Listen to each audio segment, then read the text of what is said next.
आपका chairman RTA Tarak Murtaza साहब मौजूद है, हम इनसे बात करते हैं। अस्सलाम वालेकुम सर। जी वालेकुम सलाम। सर आप भी गिरफ्तारी देने के लिए आए हैं? जी बिल्कुल, हम अपने कायद की कॉल पे यहाँ पे हाजिर हैं।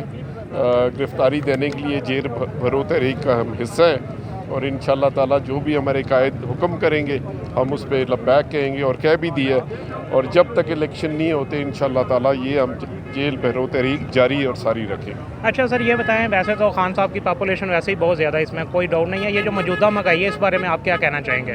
जी महंगाई ने तो इस गरीब आवाम का जीना हराम कर दिया है और ये जो मिनी बजट आया 170 अरब का और इसने तो बिल्कुल ही कमर तोड़ के रख दी है आवाम की।